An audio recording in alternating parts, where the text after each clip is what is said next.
धन्यवाद सुमेधा. सर्वांना सस्नेह नमस्कार. ब्राह्मण सभा भांडू कांजूर यांच्या वतीने आज मला आपल्या इथे देवी भागवतातील कथा मांडण्यासाठी आमंत्रण केलं. ती मला एक संधी दिली.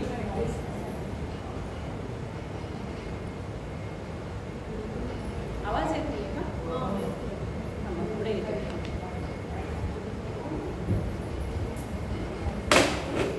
हॅलो, आता येईल. येतोय आता शेवटी. चेहरा दिसत नाही.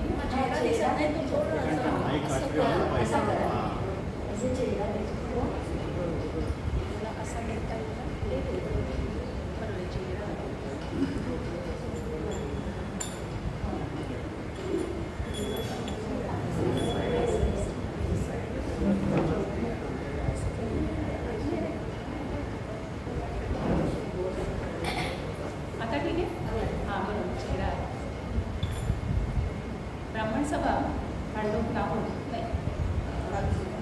कांजू यांच्यातर्फे मला आज इथे आपल्यासमोर देवी भागवतातील कथा मांडण्यासाठी संधी मिळाली आहे.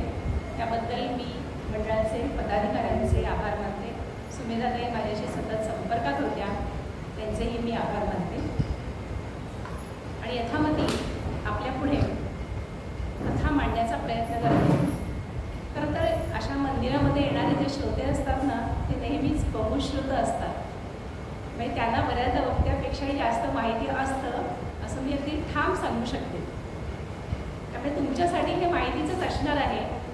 पण ज्यांना माहिती असेल त्यांनी ते तपासायचं आहे बरोबर मी बोलते की नाही, आणि ज्यांना माहिती नाही आहे त्यांनी ते नव्याने माहिती करून घ्या. आत्ताच आपण नवरात्रीचा उत्सव साजरा केला. 9 दिवस देवीची उपासना केलीच, पण 9 दिवस आठवणीने त्या त्या रंगाच्या साड्या नेसल्या असणार आणि तोही आनंद घेतला असणार. सगळ्या प्रकारच्या देवींचं सगळ्या प्रकारे तन मन धनाने आपण पूजन अर्चन केलेलं असणार आहे. त्या देवीची कृपा आपल्यावर असणारच आहे. हे मी तुमच्या समोरच्या ज्या सगळ्या देवी आहेत त्यांनाही उद्देशून म्हणते, आणि बंधू जे आहेत त्यांच्या घरच्या ज्या देवी आहेत त्यांनाही इथून वंदन करते. विजयादशमीचा सण आपट्याच्या सोन्यानी देवाणघेवाण करून आपण साजरा करतो. त्या आपट्याचं सोनं देतो ते म्हणजे काय, तर प्रेम, बंधुत्व, जिव्हाळा याचंच आदान प्रदान करतो. आपल्याला सीमोल्लंघन करायचं आहे का? कुठलं करायचं आहे, पण कुठलं? आपल्याला भांडूपची वेळ सोडून आवडची वेळ सोडून मुलीला नाही द्यायचं. आपल्याला सीमोल्लंघन कशाचं करायचं आहे? आपल्या मनामध्ये कधीतरी नकारात्मक विचार येतात, कधीतरी आपण उद्विग्न होतो, कधीतरी निराशा येते. कारण मन हे खूप चंचल आहे आणि तो परमेश्वर इतका हुशार आहे ना की सगळ्यांच्या पदरात थोडं थोडं त्यांनी ठेवलंच दुःख, त्यात त्याला पण आणणार. तर ह्या दुःखातनं बाहेर यायचं आहे. उद्या पुन्हा सूर्य उगवणार आहे, सकाळ होणार आहे, हे पक्कट करायचे आणि हे नकारात्मक विचार येणे त्यांना काढून टाकायचे. अशा प्रकारचं सीमोल्लंघन आपल्याला करायचं आहे. तर या नवरात्रीच्या आणि दसऱ्याच्या पण मी शुभेच्छा आपल्या सर्वांना देते. आणि आता गुरुपणाने सुरुवात आहे. वक्रतुंड महाकाय सूर्यकोटी समप्रभ निर्विघ्नं कुरु मे देव सर्वकार्येषु सर्वदा.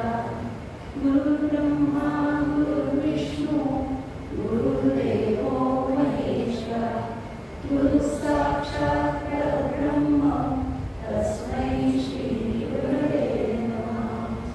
ओम नमस्ते शारदे देवी सरस्वती मतिप्रदे वसत्वं मम जिह्वाग्रे सर्वविद्या प्रदाभो. अक्षरदंबा माता की जय. मला 1.25 तासाचा वेळ दिलाय. 10 मिनिटं झाली आहे. मी फार तुमचा पेशन्स बघणार नाही, कारण दिवसभराने आपण दमलेलो असतो आणि मी कल्पना करू शकते की मी तिथे असेल तर माझा पेशन्स किती राहील याचा विचार करूनच मी वेळ घेईन. पण काळजी करू नये. आवडेल आम्हाला सांगितलं. धन्यवाद. काय माहिती वेदव्यासांनी 18 पुराणं 18 उपपुराणं संकलित केली. म्हणजे त्यांना ती ब्रह्मांडामध्ये दिसली आणि नंतर त्यांनी ती लिहिली, आपण असं म्हणत नाही, संकलित केली. याच्यामध्ये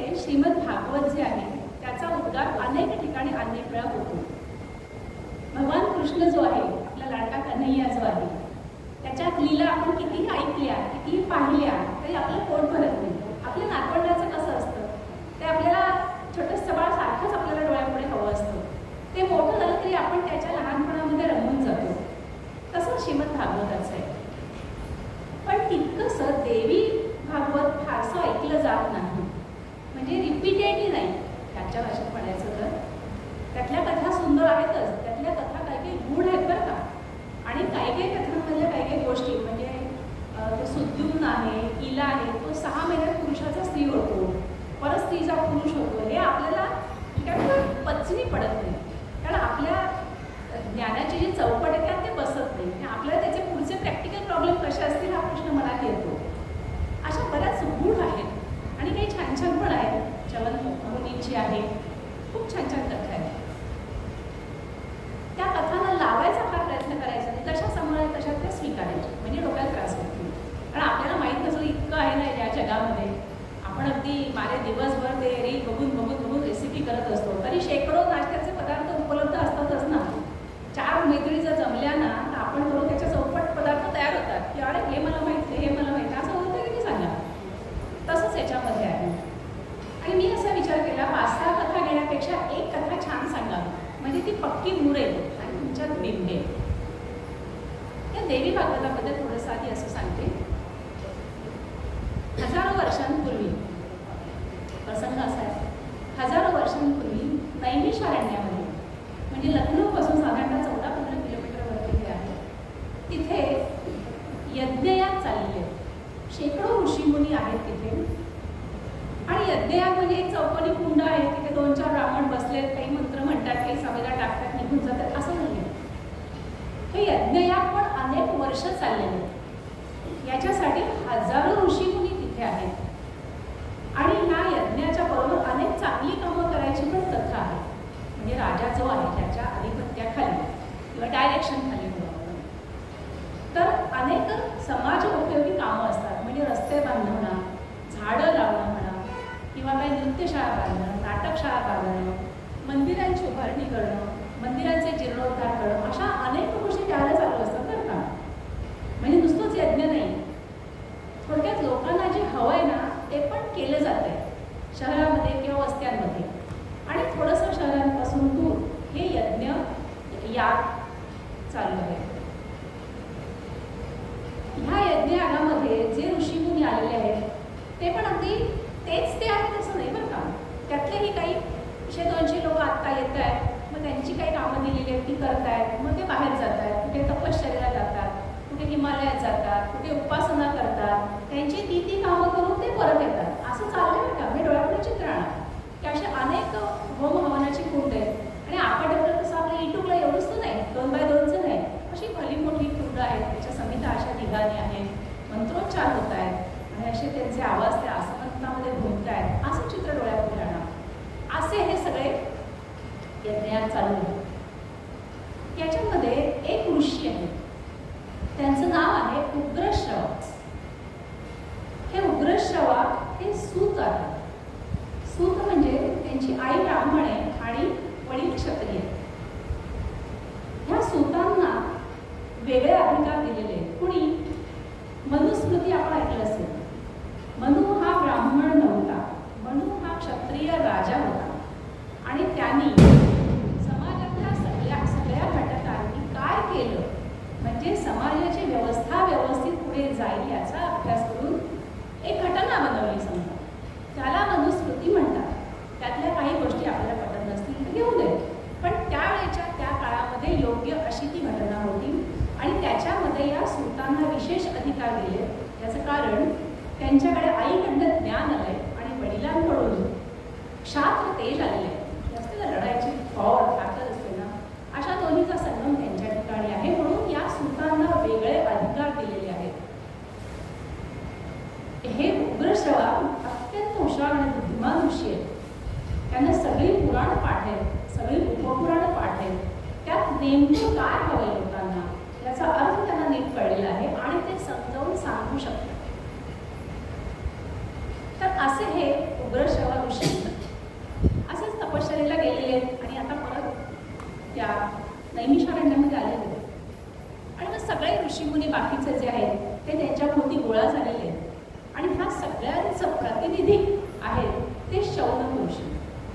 शौनक ऋषी हे सगळ्या ऋषी मुनींच्या वतीने त्यांना विनंती करतायत, हे महामुने, तुम्ही आत्तापर्यंत आम्हाला श्रीमद भागवताच्या सुंदर सुंदर कथा ऐकवल्या, शिवशंकरांचं आख्यान सांगितलं, नामाचं महात्म्य सांगितलं, रुद्राक्षांचं महात्म्य सांगितलं, भस्माचं महात्म्य सांगितलं, पण तरी पण आमच्या मनामध्ये काही शंका आहेत. कुठल्या शंका? त्यांनी असं सांगितलं की आपण म्हणतो ना, शुकासारखे पूर्ण वैराग्य ज्याचे, तर शुकांसारखं वैराग्य सर्वसामान्य माणसांकडे असू शक्य नाही. वसिष्ठापरी ज्ञान योगेश्वराचे नाही शक्य. वसिष्ठांच्या एवढं ज्ञान असणं आजच्या भाषेत नेक्स्ट टू इम्पॉसिबल. सर्वसामान्य माणसांचं आयुष्य कसं असतं? सगळ्यात पहिली गोष्ट म्हणजे आपल्याला संसार चालवायचा असतो, आणि संसार चालवायचा तुम्ही दिवसभर नाम आणि जप करून कुठल्याही पुरुषाला चालला नाही का? संसार चालवायचा तर त्याला नोकरी धंदा काहीतरी करायला लागेल. समर्थ म्हणतात, प्रपंच पाहिजे सुवर्ण, पाहिजे पैसे मिळवायला, मुलाबाळांचं शिक्षण करायचं आहे, मुलीचं लग्न करायचं आहे, घर पाहिजे, थोडं आपलं कुटुंब वाढलं की मोठं घर पाहिजे, जायला व्यवस्था असावी म्हणून आपल्याला एखादी गाडी पाहिजे, 2 दागिने अंगावर पाहिजे, 4 लोकांमध्ये जायचं असेल तर आपल्याला व्यवस्थित जायला पाहिजे, आपल्याला प्रतिष्ठा हवी, शिक्षण हवे, प्रतिष्ठा, या सगळ्या आपल्या सर्वसामान्य मध्यमवर्गीय माणसांच्या गरजा आहेत. ह्या गरजा पुऱ्या करायच्या असतील तर काहीतरी नोकरी धंदा करायलाच लागेल, पैसे मिळवायलाच लागणार ना. मला काय म्हणतात त्याला, देरे हरी फाटल्यावर असं होणार नाही, मला कष्ट केल्याशिवाय मिळणार नाही. पण मला परमार्थ पण करायचं आहे. मला गणेश मंदिरामध्ये कीर्तन ऐकायचे, भजनं ऐकायचे, सगळे कार्यक्रम ऐकायचे, मला सगळ्या कार्यक्रमांमध्ये भाग घ्यायचा, मला गणेशाची उपासना करायची. तर याचा सुवर्णवर्ग कसा साधायचा हे तर मला हवंच आहे. या सगळ्यांना म्हणतात ऐहिक सुख. ऐहिक सुख तर मला हवंच आहे, पण यथावकाश आयुष्यातली ती कर्तव्यता पूर्ण झाल्यानंतर आता जेव्हा वर जायची वेळ येईल त्याला पण ते जे काही मरण येईल ते पण मला शांतपणे स्वीकारता आलं पाहिजे. माऊलींनी असं म्हटलंय की झाकला घटींचा दिवा, झाकला घटींचा दिवा, काय नेळो विझाला केव्हा. म्हणून कसं हवंय की एखाद्या दिव्यावरती एखादी टोपली उलटी टाकली असेल तर त्यातून येणाऱ्या अशा हलक्याशा हवेने ती ज्योत कधी निमाली ते आपल्याला कळलंच नाही. असा प्राण जावा, मरणही असं छान यावं, आणि त्यानंतरचा पारलौकिकाचा जो प्रवास आहे, जो अनभिज्ञ आहे, आपल्याला काही माहिती नाही आहे, तो जो काय असेल तो प्रवासही आमचा चांगला व्हावा असं आपल्या सगळ्यांना वाटतं की नाही? असं वाटत नाही अशी व्यक्ती असणारच नाही. ऋषी सांगतात त्यामध्ये खरंच असलं पाहिजे. ते असं म्हणतात की असं जर हवं असेल म्हणजे प्रपंच आणि परमार्थ हे दोन्ही आम्हाला एकत्र करायचं असेल, चांगलं करायचं असेल तर आम्ही काय करायला हवं? प्रपंच चांगला करायला हवाच. भले तुमच्या 2 खोल्या असतील तरी त्या नीटनेटक्या असायला हव्यात की नाही? आल्यानंतर आपल्याला प्रसन्न वाटलं पाहिजे की नाही? समर्थ वर्णन करतात ना, वृथाशील संसार करी ती रडाया. समर्थ म्हणतात, त्याचं उदाहरण पण त्यांनी दिले की तुळशीचं रोप छोट्याशा त्या डाळ्याच्या डब्यात लावले असते, ते छान डाळ्याचं डबा चौकोनी ठेवून माती ठेवून लावायला हवं ना. ते काहीतरी असा तिरकाट झालाय, तुटलेलाच आहे, पाणीच कळते, असं असतं का पण नाही ना. मागे म्हणजे एका मैत्रिणीकडे गेले होते बरं का, मला आठवलं त्या पार्टी होती तिच्याकडे, गच्चीवर पार्टी होती आणि आम्ही सगळेजण वरती गेलो. पार्टी असेल तर वरतीच जागा जिथे तिथे गेलो. काहीतरी पाहिजे होतं म्हणून मी म्हटलं तिच्या घरात ती आणायला गेली, म्हणून तिच्याबरोबर मी खाली तिच्या घरी गेलो आणि किचनमधनं काहीतरी आणायचं होतं, मला काही आठवत नाही काय तरी. आणि तिच्या किचनमध्ये ना बापरे इतका पसारा, जेवणाचं जे डायनिंग टेबल असं ते इतकं खचाखच भरलं होतं वस्तूंनी. आणि ते जेवतं कुठे मग? डायनिंग टेबल म्हणजे कपाटवर काही काही ठिकाणी तर एकावर एक वस्तू म्हणजे असा डोंगर चालला होता. आणि अनेक दिवसात ते पुसलं नसावं, काही काही ठिकाणी धुळीची फुटा दिसत होती. हे बघलं होतं कसं तुम्हाला? मी काही भयंकर मिस्टर मिसेस क्लीन नाही आहे, आणि रिझनेबल त्याला म्हणून अशी स्वच्छता पाहिजे ना घरामध्ये. मी तिला म्हटलं, अगं बऱ्याच दिवसात तुझ्याकडे बाई नाही आली ना, छोडतो यार कॉल देखताय. असं असतं का मला ना, जो काही आपण संसार करू बऱ्यापैकी काही आपल्या इतरांच्या अपेक्षा जाऊ द्या, आपल्या स्वतःच्या अपेक्षा असतात ना, त्या काही पूर्ण करायला लागतात. मुद्दा असा की मग हे सगळं कसं साधायचं याच्यावरती उग्र सेवा अगदी छान असते. ते म्हणाले, या सगळ्याचा समन्वय साधायचा असेल तर आपण जगदंबेची उपासना करायला हवी. आणि ती जगदंबेची उपासना कशी करायची हे सांगणारं महापुराण म्हणजे देवी भागवत. जगदंबेची उपासना कशी करायची, काय करायची, कुठले मंत्र वापरायचे, कुठले वापरायचे नाहीत, या सगळ्यांचं सविस्तर डिटेलिंग त्याला म्हणतात, हे सगळं सांगणारं पुराण म्हणजे देवी भागवत पुराण. देवी भागवत पुराण हे देवी म्हणजे काय, या चराचराला चालवणारी जी शक्ती आहे ती शक्ती म्हणजेच देवी आहे. बघा, आपली पृथ्वी जी आहे ती स्वतःभोवती फिरते, त्याचबरोबर सूर्याभोवती फिरते, चंद्र पृथ्वीभोवती फिरतो, हा सूर्य पण फिरतो. जसा आपला सूर्य आहे आणि आपले ग्रह आहेत, बुध, शुक्र, शनी वगैरे जे आहेत, ही आपली सूर्यमाला आहे. अशा अनेक सूर्यमाला आहेत. आपली सूर्यमाला एका आकाशगंगेमध्ये आहे, अशा अनेक आकाशगंगा आहेत. हे ब्रह्मांड इतकं मोठं आहे, इतकं मोठं आहे की याच्यामध्ये शेकडो, बिलियन्स असं म्हटले, अशा शेकडो हजारो आकाशगंगा आहेत, त्याच्यामध्ये शेकडो ग्रह काय सूर्यमाला आहे. मग हे सगळ्यात पडत कसे नाही, हे सगळे कसे व्यवस्थित असतात. अहो, चिवडा तळायला गेले की दोनदा माझा उलट नका कालचा पडतो, नाही आपल्याला नाही जमत ते, दोन काय मिनिटाने पडतोच पडतो. किती वेळा ठरवलं आता पडतं कामा नये असं म्हणेपर्यंत पडतो. पण हे जे सृष्टीचं जे सगळं नाटक आहे, हे सगळे ग्रह तारे अगदी विवक्षित गतीने फिरत असतात. जरा पण गती पुढे मागे झाली तर काय विध्वंस होईल. तर आपण बघितलं फिलिपाईन्समध्ये भूकंप झाला, कुठेतरी थोडंसं भूगर्भामध्ये झालं असेल, केवढी हानी झाली, बिल्डिंगच्या बिल्डिंग पडल्या. अलीकडे हाँगकाँगमध्ये वगैरे झालेले पूर आपण पाहिले. कुठेतरी सृष्टीमध्ये कमी जास्त झालं तर एवढं होतं, मग या ग्रहमालेमध्ये वगैरे असं झालं तर काय होईल. पण या सगळ्याला संचलित करणारी आहे ती शक्ती आहे. आणि हे जे ऋषी आहेत, हे जे यज्ञयाग करतात आणि ज्या अनंत अशा समिधा टाकताना असंख्य असे मंत्र म्हणतात, त्या स्पंदनामध्ये अशी शक्ती आहे की त्या स्पंदनामुळे निसर्गाला आणि ह्या शक्तीला तिचं कार्य योग्य प्रकारे करण्याची प्रेरणा मिळते. असं म्हणतात की आपण आता अलीकडे यज्ञांपासून दूर गेलो, त्याला हिणवलं गेलं म्हणा किंवा आळस म्हणा, त्याच्यापासून दूर गेलो आणि सृष्टीने कसं आता तिचं रूप बदलले बघा. कुठला तो हिवसाळा वगैरे शब्द यायला लागले ना, कळतच नाही किती दिवस पावसाळा चाललाय. त्या सगळ्याची कारणं नक्की तिथे आहेत, आपण तो पूर्ण अभ्यास केलेला नाही. असो, मुद्दा असा की सगळं जग हे सगळं चराचर हे या शक्तीने संचलित आहे. आपलं शरीर चालवणारी पण कुठेतरी शक्तीच आहे की नाही. आपण खातो काय भात आणि आमटी, त्याचं बनतं रक्त, कसं बनतं असं बाहेर बनवू शकतो आपण, इतकं सायन्स डेव्हलप झालंय. त्या भात आमटीचं, त्या कोण नॉनव्हेज खात असेल त्यांनी खाल्लेल्या वस्तूचं त्यांचं पण तसंच रक्त बनतं, आपलं पण तसंच बनतं. किती आश्चर्य आहे. मला तर नेहमी वाटतं विरजट जे आपण लावतो ना दुधामध्ये, एक दह्याचा चमचा फिरून दुसऱ्या दिवशी घट्ट दही लागतं, कसं लागत असेल हो. असं वाटतं असं बघत बसावं. असं मी केला पण प्रयोग. रात्री 2 वाजता ते दूध होतं, अर्धा तास बसून आले, माझ्या नका ते कधी घट्ट मला कळलं नाही. ते कळलं असतं तर एव्हाना सायंटिस्ट लोकांनी ते आणले असतं, नाही कळलं. आपली श्वसन संस्था, आपली पचन संस्था, अहो खाल्लेल्याच्या आवश्यक गोष्टी घेऊन बाकीचं टाकून द्यायची संस्था कोण चालवतं. मी माझी कुठल्या तरी मोठ्याच्या मोठ्या कंपनीची CEO आहे, पण कॉल ना संस्थेने द्यायला लागतो. जायचं जे असतं ना त्या संस्थेने कॉल दिल्याशिवाय नाही जात आहे. हे खरं अतर्क्य आहे, आपल्या बुद्धीच्या पलीकडेच आहे. फक्त ते सवयीच आहे ना म्हणून आपल्याला काही वाटत नाही. हिंदीमध्ये कविता आहे, त्याच्यातले पहिल्या 2 ओळी खूप छान आहे.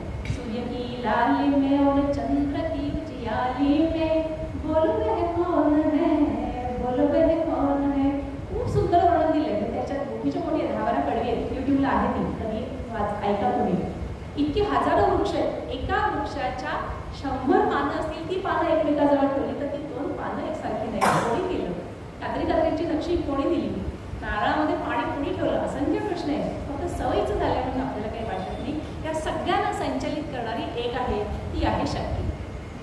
या शक्तीचे 5 प्रकार आहेत. एखादी गोष्ट आपल्याला समजते, म्हणजे गणराय जी आहे ही बुद्धीची देवता आहे, ते आपल्याला समजतं, आपण अभ्यास करतो आणि परीक्षेमध्ये आपण ते लिहितो, त्याला आपण विद्या म्हणतो. या विद्येची देवता ही आहे जगदंबा सरस्वती. आपल्या सगळ्या गोष्टी भरपूर आहेत. आपल्या साड्या भरपूर हव्यात, हव्यात की नको? होच म्हणाले, साड्या भरपूर हव्यात. आपलं घर, स्वयंपाकघर हे धनधान्याने भरलेलं हवं, बरोबर. आपली पर्स, आपल्या बँकेतले अकाउंट पैशाने भरलेले आहेत, नाही म्हणून शकणार नाही तुम्ही. सगळीकडे आपल्याला समृद्धी हवी. या समृद्धीची देवता आहे एखादी वाईट गोष्ट घडत असेल किंवा माझ्यावर काही अन्याय होत असेल तर मी प्रतिकार करते. म्हणजे अन्यायाला प्रतिकार हा केलाच पाहिजे. हा प्रतिकार करण्याची शक्ती आपल्याला कोण देतं? जगदंबा दुर्गा देते. त्यानंतर बघा, उपासना केली आहे, तपश्चर्या केली असेल, अगदी आजकाल चांगलं उत्तम डाएट जर केलं तरी पण ते तेज येतं बघा चेहऱ्यावर. आपल्या भोवती कोण असेल किंवा ज्यांचं खाणं पिणं सात्विक आहे, वागणं सात्विक आहे, त्यांच्या चेहऱ्यावर तेज असतं पहा. किंवा गायत्रीचं तेज येतं. समर्थांच्या बाबतीत म्हटलंय गायत्रीचं तेज होतं त्यांच्या चेहऱ्यावर. ह्या तेजाची देवता आहे ती गायत्री आहे. आणि पाचवी, कुठली गोष्ट आपण कशासाठी करतो? आपल्याला आनंद हवा की नाही? आज तुम्ही सगळेजण इथे आला, तुम्हाला आनंद होईल अपेक्षेने आला की नाही? म्हणजे बाई प्रवचनात काय बोलेल माहीत नाही, आनंद देईल की नाही माहीत नाही, पण तुमची अपेक्षा नक्कीच आहे की तुम्हाला आनंद व्हावा. नंतर जे काही कोजागिरीचं आपलं काय सेलिब्रेशन असेल, आनंदासाठी करतो आपण. बघा, कुठल्यापासून प्रत्येक गोष्ट भगवंताचं नाव आपण जे घेतो ना, ते पण आपण आनंदासाठीच घेतो. या आनंदाची देवता आहे ती राधाराणी. असं आपण एखाद्या संस्थेचं काम आपण वाटप करतो ना, पैसे घेण्याचं काम खजिनदाराकडे असेल वगैरे वगैरे, तसं ह्या सगळ्या शक्तीचं वाटप झालेलं आहे. आणि सगळ्यांचं मिळून ही शक्ती जी आहे ती या जगाचं संचलन करते. आता उपरशिवा म्हणतात की ह्या सगळ्या शक्तीची जी पूजा करायची आहे, उपासना करायची आहे, मंत्र म्हणायचे आहे, त्या सगळ्याचा तपशील हा देवी भागवतात आहे. मग आता सगळे म्हणाले, मग देवी भागवतात आणि पुढे काय, नुसतंच कर्मकांड आहे का? नाही नाही नाही, ते म्हणाले याच्यात खूप छान छान कथा आहे. म्हणजे त्या उपासनेचा काय परिणाम होतो हे सांगणाऱ्या कथा आहेत. त्यातलीच एक कथा मी आता आपल्यापुढे मांडते. कोशल देशाचा अयोध्येमध्ये असलेला राजा, त्याचं नाव ध्रुवसंधी. ध्रुवसंधी हा सूर्यवंशातला आहे आणि पुढे रामराय याच वंशामध्ये जन्माला आलेले आहेत. म्हणजे रामरायांचा हा आदल्या पिढीतला आहे.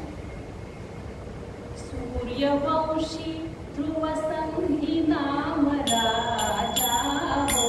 सूर्यवंशी ध्रुवसंधी नाम राजा. रूपवंतीच्या असती दोन भार्या, भार्या रूपवंतीच्या असती दोन भार्या. याचा आवाज जास्त येत नाहीये ना? उभय पत्नीच्या प्रीती साम्य त्याला, उभय पत्नीच्या प्रीती साम्य त्याला. एके दिनी त्या श्रेष्ठ पुत्र झाला, एके दिनी त्या श्रेष्ठ पुत्र झाला. सूर्यवंशामध्ये कोशल देशामध्ये ध्रुवसंधी नावाचा राजा होता. त्या राजाला 2 पत्नी होत्या, 2 राण्या होत्या. एक आवडती एक नावडती असं नव्हतं. आपल्या सवय आहे ना असं ऐकायची, एक आवडती एक नावडती. नावडती का असते मला अजून नाही कळलं नाही. लग्न केलं असतं मग कर ना तिला पण आवडती. पण असं आपण कुठे जाणार त्यांना विचारायला. आपला हा ध्रुवसंधी बरा. 2 राण्या आहेत, छान राज्य चाललेलं आहे आणि 2 राण्या दिसायला सुंदर आहेत. माहेरून सासरून म्हणजे माहेरून पण छान आहेत. त्यातली मोठी जी आहे तिचं नाव आहे मनोरमा. मनोरमा ही कलिंग देशाच्या राजाची मुलगी इथे सुरू होऊन आलेली आहे आणि तिच्या वडिलांचं नाव आहे वीरसेन. धाकटी जी आहे तिचं नाव लीलावती. लीलावती हॉस्पिटल आहे बघा. हे का म्हटलं मी तुमच्या लक्षात राहील, हे नाव लीलावती. ही लीलावती आहे ही अवंती नगरीची राजकन्या आहे. अवंती नगरी म्हणजे आताची उज्जैन, जिथे आपल्याला कथा करायची पुढच्या वर्षी. ही उज्जैनची आहे आणि तिच्या वडिलांचं नाव आहे युधाजित. नावं थोडी वेगळी कारण ही पुन्हा पुन्हा कानावर पडत नाही सहसा. आणि छान संसार चाललेला आहे, छान प्रपंच आहे. 2 राण्यांचं एकमेकींशी पटतंय. राजाचंही भरपूर प्रेम आहे. कथाकार म्हणतात की बऱ्याचदा एक आवडती एक नावडती असते. त्या नावडतीवर पण प्रेम करायला काय हरकत आहे, स्टॉक वाढवतो प्रेमाचा. पण प्रेम आहे म्हणजे रोज काय आय लव्ह यू म्हणायला पाहिजे असं नाही. प्रेम हे वागण्यात दिसलं पाहिजे. असं छान चाललंय, राज्य पण छान चाललंय. राज्य शकट म्हणतात, उत्तमरित्या हाकलं जातं. आणि काही दिवसांनी शुभ वर्तमान येतं. एके दिनी त्या श्रेष्ठ पुत्र झाला. मोठी जी आहे मनोरमा तिला दिवस राहतात आणि यथावकाश ती एका सुंदर मुलाला जन्म देते. त्याचं नाव सुदर्शन. हा सुदर्शन अत्यंत सज्जन दंगा गोंधळ वगैरे करणारा नाहीये, अगदी छान पहिल्या दिवसापासून.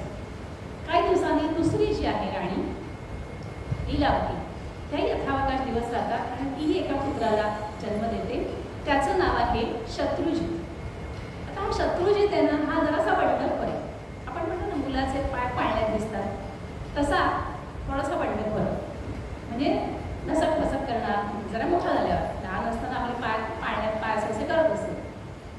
मला आठवण येते माझ्या बहिणीचा मुलगा आहे ना, म्हणजे उपद्व्यापी असतात लहान मुलं. तुमच्या सगळ्यांकडे अनुभव असतील तुमच्या मुलांचे किंवा नातवंडांचे. पण ह्याला काय आवडत नाही माहिती आहे, आईचं अंगण होतं ना, कुणाचं लक्ष नाही असतं, पण जायचा काटक्या पानं बिनं जमा करायला आग लावायचा. माझी बहीण काळजीत पडायची, आग लावायची कसली तुझी लक्षणं आहेत, पुढे काय करशील तू. असं नंतर तो व्यवस्थित झाला, पोहा मिळाला. तर हा जो सुदर्शन आहे हा शांत मुलगा आहे आणि शत्रुजित आहे हा मात्र थोडासा बंडखोर आहे. आता राजे लोकांना शिकारीला जायला लागतं, आपल्याला माहिती आहे. ती शिकार हौस म्हणून असते. राजाला स्वतःची शक्ती सामर्थ्य हे तेजीत ठेवायला पाहिजे की नाही, सतत करायला पाहिजे ना. पण म्हणतो ना रव्याचे लाडू मध्येच कधीतरी केले तर नाही होत ना, पाक कच्चा तरी होतो, नाहीतर काय दगड तरी होतं. माझ्या सासूबाई म्हणायच्या, दर रविवारी तू 5 लाडू करत जा. मला जेव्हा येत नव्हते तेव्हा मी सिन्सिअरली केले बरं का, 1 महिना दर रविवारी 10 लाडू करायचे. मग ते तरतऱ्याचे व्हायचे, पण शेवटी ते बरे यायला लागले, सवय ठेवायला लागली आपल्याला. राजे लोकांना पण धरा, ठोका, फोडा, मारा, रक्त, मांस याची सवय ठेवायला लागते. नाहीतर अचानक आक्रमण आलं तर तुम्ही काय करणार हो, तुम्ही काय स्वयंपाकाला जाऊन लपणार का. समोरचा माणूस तुमच्या राज्यावरती गदाच येईल त्याच्याकडनं. तर असा हा कोण सांगितलं नाव, ध्रुवसंधी. हा राजा शिकारीला गेला.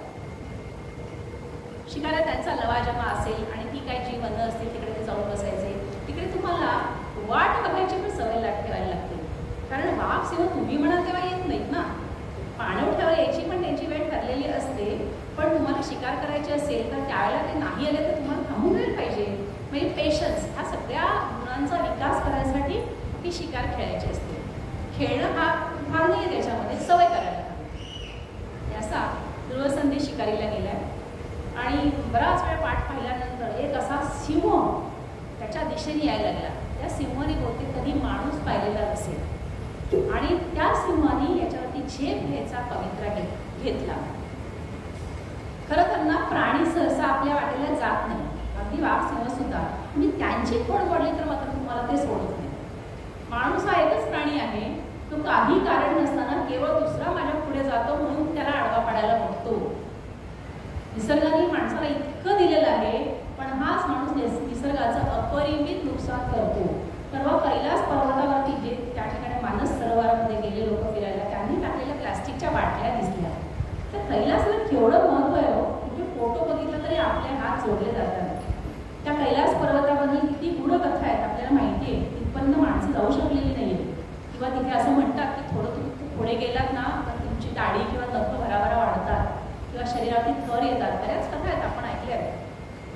तिथे जाऊन आपण प्लास्टिकच्या बाटल्या जर टाकत असू तर आपल्या माणूस कोणाला काही अर्थ आहे. प्राणी मात्र असं करत नाही. आता हा सिंह तिकडून जात होता, पण त्याला माणसाचा वास आला.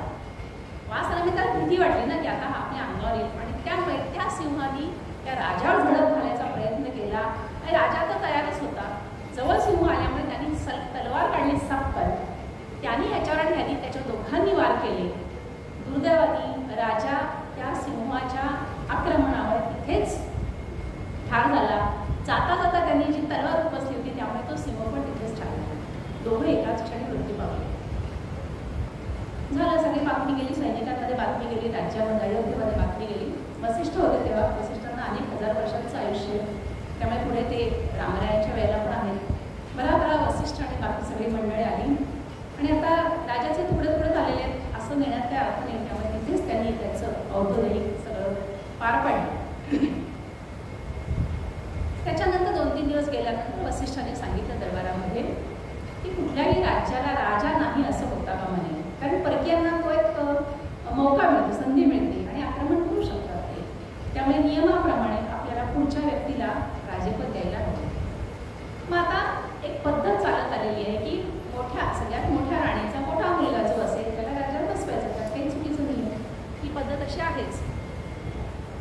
आणि मग आता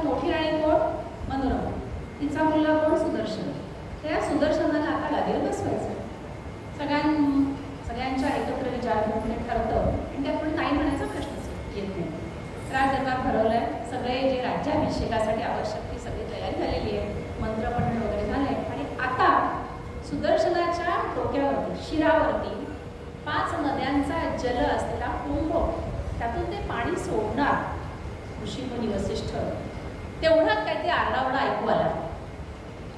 आणि तिथे कोण आला? युधाजित आला. कोण? युधाजित म्हणजे लीलावतीचे वडील. त्याने अशी नंगी तलवार घेऊन आला आणि आरडाओरडा करत आला, सुदर्शनला राजा करणं मला मान्य नाही, मला मान्य नाही, मला मान्य नाही. तुला विचारतो कोण? पण त्याच्या हातामध्ये दुसऱ्याला त्रास द्यायची शक्ती होती.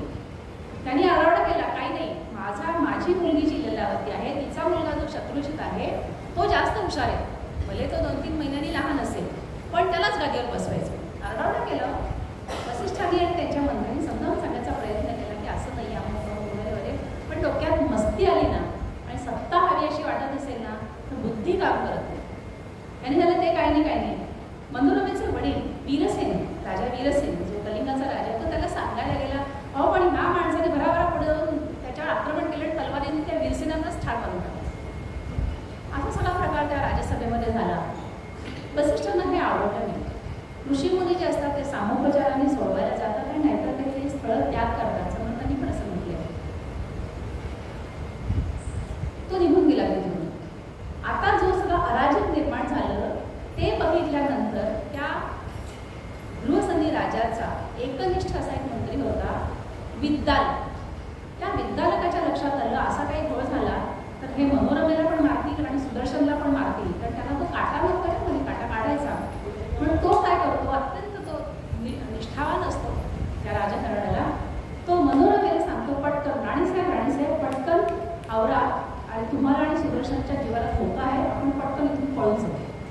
आणि म्हणून मनोरमा, सुदर्शन आणि त्यांचे ठराविक विश्वासातले मंत्रीगण आणि सैनिक त्या सगळ्यांना घेऊन तो शितार्थी पळतो आणि वीर याच्या आपण युधाजिताच्या नजरेआड होऊन मागच्या दाराने म्हणा जिथून पुढून पटकन बाहेर जातो. नदीमध्ये बसतात. शरयू नदी आहे होती अयोध्येच्या, त्या नदीपासून पटकन नदी पार करतात आणि पुढे जातात. का? या सगळ्यापासून लांब राहायला हवे, कारण त्या बाळाचं संरक्षण केलं पाहिजे ना. आपल्या राणा प्रतापची गोष्ट आठवत असेल, पन्नादाई होती ना, त्या पन्नादाईनी इथे जो तो होता आणि तो राणा प्रतापाचे वडील होते. तर ज्यावेळेला शत्रूचे सैन्य मारायला आले होते, अकबराचे सैनिक होते ते सगळे, त्यावेळेला तिने आपलं छोटंसं बाळ इथे ठेवलंय. तो मुलगा तिने घेतलाय आणि राणा प्रतापाचं चरित्र वाचताना अक्षरशः अंगावर काटा येतो. तिच्या डोळ्यात देखत, आणि ती फटकाळ्याच्या मागे लपली आहे. तिच्या हातामध्ये राणा प्रताप त्यांचा वंश आहे आणि तिच्या समोर तिचा जो मुलगा असतो त्याची खांडोळे केले त्या सैनिकांनी. त्या डोळ्याने ती बघते, डोळ्यात एक टिपूस येऊ देत नाही आणि ते सैनिक गेल्यानंतर शांतपणे ती देऊन त्या बाळाला वाढवते वगैरे वगैरे. म्हणजे किती थोर आहे हा इतिहास. तर अशा प्रकारे हा विद्यालय जो असतो त्याला घेऊन जातो. कुठेतरी आश्रय घ्यायला पाहिजे ना, 2 वेळेचं अन्न सगळं पुढे हवेच. विद्यालय हुशार असतं. ते म्हणतात इथून थोडं पुढे भारद्वाज ऋषींचा आश्रम आहे, आपण त्यांना शरण घेऊ. आणि भारद्वाज ऋषींकडे जाताना तर लांब येतो येतात, शरण येतात त्यांना. भारद्वाज मुनी अंतर्यामीच आहेत, अंतर्ज्ञानी आहेत, त्यांना माहितीच पडतं काय काय झालेलं आहे. आणि विद्यालकाने त्यांना सांगतात काही काळजी करू नका, माझ्या आश्रमात तुम्ही राहा, या छोट्या बाळाचं आपण सगळं शिक्षण वगैरे सगळं करू आणि तुम्ही निश्चिंत असा.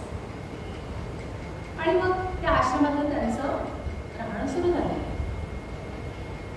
आता यावेळेला हा जो सुदर्शन आहे हा एक 4-5 वर्षाचा आहे, बरं का, लहान आहे तो. त्यांचं आता एक रुटीन लागलं. त्या आश्रमात वेळेप्रमाणे उठायचं. त्याची आई पण तिकडे सगळे मदत करते आणि हा मुलगा ते सगळं ऋषी मुनी शिकवतात, भारद्वाज स्वतः त्याला शिकवतात. राजाचा मुलगा आहे, पुढे हा राजा पण आहे, त्या दृष्टीने संस्कार वगैरे त्याच्यावरती करतात. आणि असे अनेक ऋषीमुनी आहेत तिथे. विवाह संस्था मान्य असलेली किंवा विवाहित आहेत, त्यांची मुलं बाळ आहेत. सगळे मिळून केर कचरा काढणं, साफसफाई करणं, व्यायाम करणं, हे सगळं करतात. एकत्र बसतात, खेळतात वगैरे, असं सगळं चाललं. त्यांचं रुटीन लागलं असा शब्द वापरला. आता हा जो सुदर्शन आहे छोटासा आहे, त्या मुलांच्यात खेळतो. आणि मग काय ते लगोरी खेळत असतील, काय पळापळी खेळत असतील, मोबाईल लावते, त्यामुळे त्यांना छान अंगणातले खेळ खेळत असतात.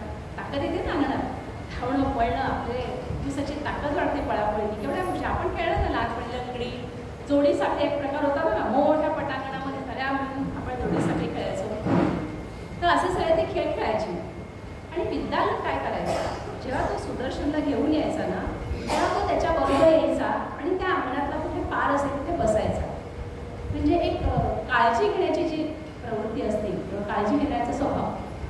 बाहुबली कटाप्पा आठवा. कटाप्पा कसं त्याचं सगळं आपण तो सिनेमा पाहिला असेल, कटाप्पा कसं संरक्षण करायचा. अगदी तसंच आर्य चाणक्याने चंद्रगुप्ताचं केलंय.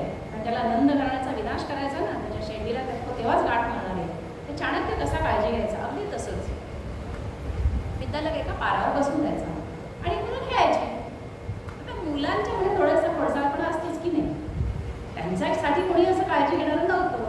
त्यामुळे हा विद्यालयात येऊन बसल्यानंतर ते हसायचे त्याच्याकडे, हा काय बावळटे, हा काय वेडा आहे असं. म्हणजे मनात काही वाईट भावना अशातलं काम नाही. मुलं जशी लहान मुलं निष्पाप असतात, त्याच्या मनात काही नसतं. ते आपल्याला एक कानफडा दिली, मला कशाला पाहू. आणि नंतर त्याला 5 मिनिटांनी म्हटलं, ये बाळा तुला चॉकलेट येऊ. ते बाळ येतं, चॉकलेट येतं, थँक्यू म्हटलं. मी त्याला मारल्याचं राग नाही, पण चॉकलेट मिळायचं दुःख पण आहे. मनात त्याचं नसतं. आपण मात्र वर्षोनवर्ष आपल्या मुलाच्या लग्नात किंवा आपल्या मुलीच्या लग्नात जे घडलं असेल ना, 50 वर्ष विसरत नाही. आणि जमेल तेव्हा काढायचा प्रयत्न करतो परिस्थिती बघून, पण विसरत नाही. ती छान सगळी मुलं खेळत असतात आणि ती त्या उद्यानकाला बावळट आहे क्लिप म्हणायला लागली. क्लिप या शब्दाचा आपला अर्थ आहे क्षण. मुलांना सिरियसनेस काही नाही, काही नाही आपलं म्हणायचं नाही का. शाळेमध्ये चष्मीस कोणी आला, ढापणे आला म्हणायची सवय असते मुलांना. काय फार वाईट असतं मनातच नाही, पण गंमत. आणि 10-12 जण एकत्र असते ना की ह्या गमतीला होत येतो. एकटा मुलगा नाही करत असते. तसं त्याला क्लिप म्हणायला लागलं. बालकाला पण कळलं की असं म्हणतायत, पण त्याने काही लक्ष दिलं नाही. पोरं जाऊ खेळायची जायची. आता सुदर्शनाने हा शब्द ऐकला क्लिप, त्याने ते म्हणून पाहिलं. त्याला ते क्लिप म्हणता नाही आलं, क्लिप म्हणतात. दुसऱ्यांदा क्लिप, तिसऱ्यांदा क्लिप, आणि त्याला तो शब्द आवडला. आणि तो म्हणाला climb climb climb climb climb climb climb climb climb. आता कसं असतं की सकाळी आपण जेव्हा शाळेचे दिवस आठवतो किंवा आपण ज्यावेळेला मंगल प्रभात कार्यक्रम ऐकायचं बघा रेडिओवर, पूर्वी रेडिओ होते. आता ते मोबाईलने तर आपलं आयुष्यच खाऊन टाकले. ठराविक वेळेला मंगल प्रभात लागायचं, ते ठराविक आवाज यायचे आणि ठराविक गाणी यायची. पहा आता समजा एखादं गाणं असेल, पहिलं तो गे गाऊ कोकता हे शकून गे माये सांगता हे, पहिलं तो गे गाऊ कोकता हे. असं छान गाणं सगळं ऐकलं ना की दिवसभर आपल्या मनात राहतं. बघा आपण काही स्वयंपाक करत असू, दुपारी काही मुलांचा डबा करत असू, नंतर दुपारी 4 वाजता आपण थोडी विश्रांती घेत असू, ते आपल्या मनात घोळत राहतं. म्हणजे त्या शब्दांचा आपल्या शरीरावरती इफेक्ट होतो. नाहीतर आपलं मन ते कसं ॲक्सेप्ट करेल. सकाळी जे गाणं ऐकलेलं ते आपण आपल्या मनाने त्याचा स्वीकार केलेला असतो. हेच सामर्थ्य मंत्रांमध्ये बरं का. मंत्रांमध्ये जी शक्ती आहे त्याच्याबद्दल बऱ्याच आजकाल येतात पण डिबेट्स वगैरे. आता लोकांना कळायला लागले की विठ्ठल म्हटल्यानंतर, तो 2दा ठ म्हटल्यानंतर जे ठोके पडतात त्याच्यामुळे रक्ताभिसरण चांगलं होतं किंवा ते हृदयासाठी चांगले होते. या सगळ्या मंत्रांमध्ये एवढी शक्ती, साधी गोष्ट आहे, इतकी शक्ती असल्याशिवाय आपले पूर्वज हे करणारच नाही. आपले पूर्वज भयंकर हुशार होते. याबाबत आता आपल्या सगळ्यांचं एकमत झालं आहे. आपल्याला आत्ता कळायला लागलं की तुळस ऑक्सिजन देते. कोरोना आल्यावरती कळायला लागलं. आपल्या आजी पणजीला आधीच माहीत होतं. मुद्दा असा की ह्या मंत्रांचा आपल्या शरीरावरती या स्पंदनांचा इफेक्ट होतो. अख्खं जग हे स्पंदनानेच भरले. या विश्वाची निर्मिती झाली आहे ती ओम या स्पंदनाने झाले. आणि हा ओम जो आहे हा हजारो वर्ष होता असं म्हणतात. मग त्यातून निर्माण होणाऱ्या त्या माया, मोहमाया, मूळमाया, नंतर ते त्रिगुण वगैरे तो सगळा भाग नंतरचा. तर हा मुलगा ते क्लीम क्लीम क्लीम म्हणायचा आणि त्याला चाली लावायचा. क्लीम क्लीम क्लीम क्लीम क्लीम क्लीम क्लीम क्लीम क्लीम क्लीम क्लीम क्लीम क्लीम क्लीम क्लीम अशी तो वेगवेगळी चाली लावा दिवस म्हणत राहायचा. आता गंमत अशी आहे की क्लीम हा बीजमंत्र आहे, जगदंबेचा आहे. आणि हा बीजमंत्र काममंत्र आहे, कामबीज आहे. आता काम म्हणजे शृंगार नाही बरं का, नुसतं कामदेवाचा निगडीत काम. काम म्हणजे इच्छा कुठल्याही प्रकारची असेल. चांगला अभ्यास करावं, चांगलं प्रवचन करावं, चांगलं गाणं म्हणावं, चांगली एखादी संस्था वाढवावी, अनेक शेकडो इच्छा असतात. त्या इच्छेचं बीज, कामबीज हे क्लीम आहे. त्यांनी असं म्हटलं, म्हणजे कथाकार असं म्हणतात की उच्चारांचा जो आपल्यावरती प्रभाव होतो किंवा एखाद्या कृतीचा, त्यांनी छान उदाहरण दिले की समजा आपण चिंच खातोय समोर बसून, चिंच आणि असे असं अगदी कृती नाही केली तरी तुमच्या समोर एखादा माणूस बासरी घेऊन असेल, बासरी वाजवणार, आणि त्याला कळलं की तुम्ही चिंच खाताय, तर त्याच्याने त्या बासरीमध्ये सूप नाही उमटत. होतं की नाही असं? हा इफेक्ट होतोच. किंवा असं अचानक आपण स्वयंपाक करतोय आणि खालून कुठलं तरी असं मोठं झुरळ निघालं, पण करता करता एखादं झुरळ येतं, आपण ठीक करतो आणि आपल्या अंगात शहार येतात, त्याला काटायला म्हणतात. मग शरीरातलं कुठलं तरी द्रव्य येतं, आपण फक्त त्या झुरळाला पाहिलेलं आहे.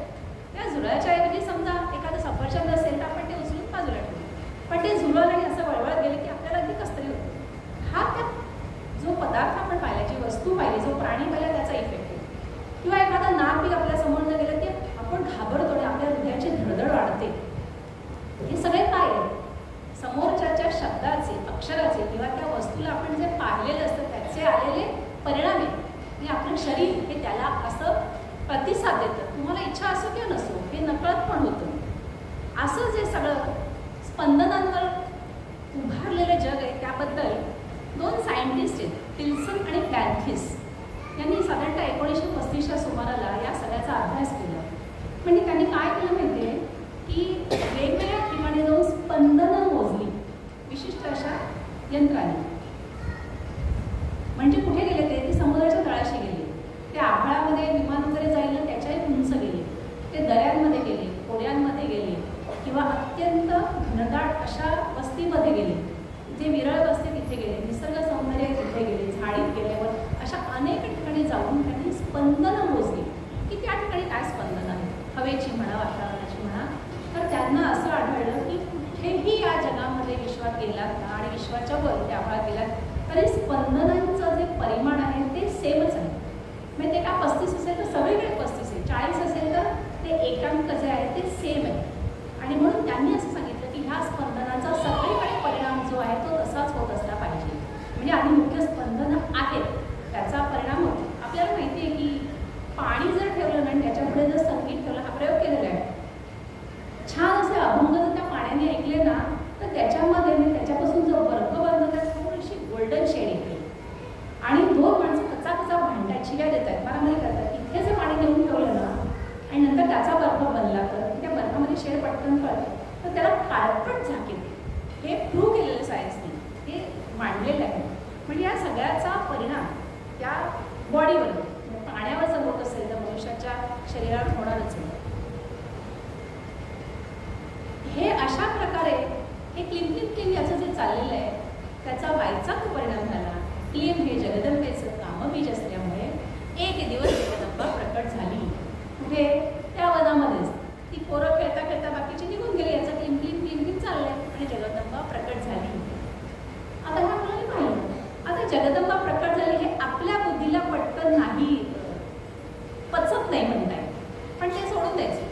ज्ञानोबांनी वेद बदवलेत ना रेड्याकडनं, तुकोबांना साक्षात्कार झालेला आहे ना, नामदेवांशी बोलायचं ना पांडुरंग, हे आपण स्वीकारतो. तसंच आपल्याला स्वीकारायलाच हवं, कारण त्याचे तपशील जो आहे हे कसं झालं असेल हे आपल्या बुद्धीला पेलणारा नाही.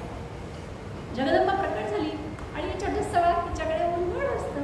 अरे आपल्या आईपेक्षा छान आहे दिसायला, आणि तो नमस्कार करतो. तुम्ही कोण? जगदंबा प्रसन्न म्हणून त्याला म्हटली, ये बाळा जवळ ये, मी तुम्हाला नमस्कार करू का? माझ्या आईने सांगितलंय कोणी असं दिसलं ना ओळखी त्याला नमस्कार करायचा. हो का बाळा, ये मग. सुदर्शन छान नमस्कार करतो. ती जगदंबा त्याला जवळ घेते, अवग्राहण करते, त्याच्या कपाळाचं चुंबन घेते. काय झालं असेल ना प्रसन्न, आपण या गोष्टीचा विचारच नाही करू शकतो. आपण ज्यांच्याकडे शिकतो तो आपला गुरु नाही आपल्यावरती प्रसन्न होत कधी. या जगदंबा कुठली? आता ते असं म्हणतात की तुम्ही असा विचार करता म्हणून जगदंबा प्रसन्न होत नाही, आहे ना.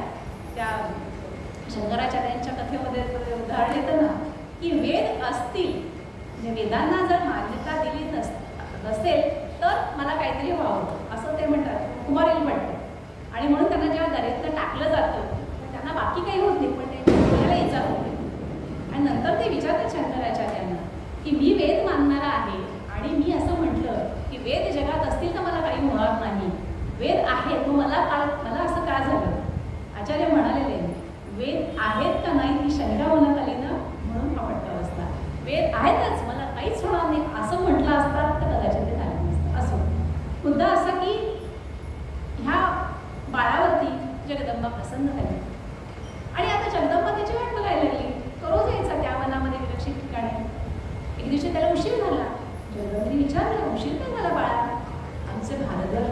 ना, ते आम्हाला शिकवत होते ना, तर त्याच्यामुळे वेळ झाला. त्याने आणखीन काय काय शिकवलं, काय शिकवलं बाळा तुला? त्याला उत्साह येतो, मुलांना आवडतं असं आपल्याला कोणीतरी त्याला भाव दिला जातो ना. मग तू सांग, असं असं शिकवलं. जगदंबा म्हणाली की तुला आता थोडासा वेळ असेल ना, तर मी पण तुला शिकवत जाईल. फार जगदंबेची कृपा आहे सुदर्शनला. पूर्वीच्या पिढ्यांनी खूप पुण्य केलं असणार, त्याशिवाय आयुष्यात हे होणारच नाही. आणि मग त्यांचा क्लास सुरू झाला. म्हणजे इकडे भारद्वाजही शिकवायचे आणि जे काय राहत असेल ते जगदंबा पण पूर्ण करून घ्यायला लागली. छान असं त्याचं आता प्रगती सुरू आहे. इकडे वेद शिकवतात, शास्त्रार्थ शिकवतात, गोव्या शिकवतात, जे जे काही उपलब्ध ज्ञान आहे ते सगळं भारद्वाज ऋषी शिकवतात. आणि हा मुलगा ते आत्मसात करतोय, पूर्णही करतोय. म्हणजे जगदंबेची कृपा झाली. हळूहळू मुलगा मोठा होतोय. 8 वर्षाचा असताना त्याचं मौजीबंधन करण्यात आलं. आश्रमामध्येच होते ते. आणि दोन्हीकडनं विद्या मिळते. गुरूंचंही त्याला पाठबळ आहे, जगदंबेचंही. आणि हा मुलगा हळूहळू 12, 13, 14, 15 वर्षाचा होतोय. असा देखणा आणि काय म्हणतात तरतरीत, सगळीकडनं असा तेजस्वी असा हा मुलगा. त्याचं चालणं सुंदर, वागणं सुंदर. समर्थांनी म्हटलंय ना, चालणे सुंदर, बोलणे सुंदर. म्हणजे जे जे काही तो प्रक्रिया करेल तो अतिशय सुंदर करायचा आणि सगळ्यांचं असं लक्ष वेधून घेणार. किंवा आजच्या भाषेत म्हणून की झणझणीत व्यक्तिमत्व. मऊ नाही की त्याला ती दुसरा गाल पुढे गेले असं नाही. किंवा मी चांगल्या वेळी मी नुसतं वरंडात तूप खाणार आणि मी कोणी आलं तरी मी असं कोपऱ्यात बसला, मला कोणी बोला कोणी असं नाही. योग्य वेळेला योग्य प्रतिकार करणार. ठगा समाटक म्हणतात ना, समोर लावून त्या पुढे उभा करावा, दुसरा लावून द तसा. आणि इकडे आईचा सन्मान करणार, आईला नमस्कार करणार, आश्रमातल्या सगळ्यांना मदत करणार, असा उत्तम स्वभाव कसा असेल. म्हणजे अगदी क्षात्र देश पण आणि ब्राह्मण देश पण हे जसं असावं, जे उग्रश्रवांकडे होतं अगदी तसंच. असा मुलगा उत्तम व्यक्तिमत्व असा तयार व्हायला लागला. जगदंबेची उपासना करतोय त्यामुळे छान असं त्याचं व्यक्तिमत्व बनलंय असं वर्णन आहे. आता हा मुलगा 15-16 वर्षाचा झाला आणि एक दिवस काय होतं, यायावर नावाचे ब्राह्मण, ही एक जाती आहे बरं का, ब्राह्मणांमधला हा एक प्रकार आहे. यायावर जातीचे ब्राह्मण या राजदरबारामध्ये आले. कुठे? अयोध्येच्या कुठे भारद्वाजांच्या आश्रमामध्ये आलेले. हे ब्राह्मण काय करायचे, ते ठिकठिकाणी गावोगावी फिरायचे. त्यांना बरंच ज्ञान असायचं. तर तिथल्या लोकांना ते ज्ञान सांगायचे, प्रवचन करायचे, काही शंका कुशंका असतील त्यांचे निरसन करायचे. आणि मग आलेले लोक कोण तांदूळ देईल, कोण गहू देईल, काही थोडे पैसे देईल, असं काहीतरी दान करायचे आणि त्याच्यात त्यांचं गुजराण व्हायचे. मग ते दुसऱ्या गावात जायचे. आता यात काय व्हायचं, त्यांच्या ओळखी व्हायच्या लोकांची, त्यांना माणसं कळायची कशी कोण आहे. आणि यायावर ऋषी, यायावर ब्राह्मण, तो ब्रह्मवृंद भारद्वाजांशी काही चर्चा करायला बसलाय. आणि हे चालू असतानाच अत्यंत तेजपुंज असा सुदर्शन तिथे आलाय आणि गुरुजींना नमस्कार करतोय आणि म्हणते की तुमचं बोलणं चालू आहे, ते झाल्यानंतर मी येतो. त्याचं तो म्हणजे असं नाही, he saw he came and he conquered, तसं त्याला बघितल्यावर सगळे ते यायावर जे ब्राह्मण होते ते असे बघतच असते. काय देखणार, काय म्हणताय, काय करून, काय तेजस्वी आहे. आणि यायावरांनी विचारलं, हे काय, हे हा कोण? भारद्वाज म्हणाले, मी सांगणारच होतो, सध्या आमच्याकडचं विशेष म्हणजे आमचा सुदर्शन. आणि सुदर्शनाबद्दल सगळं कौतुक करतात, सगळं सांगतात कसं आहे आपण.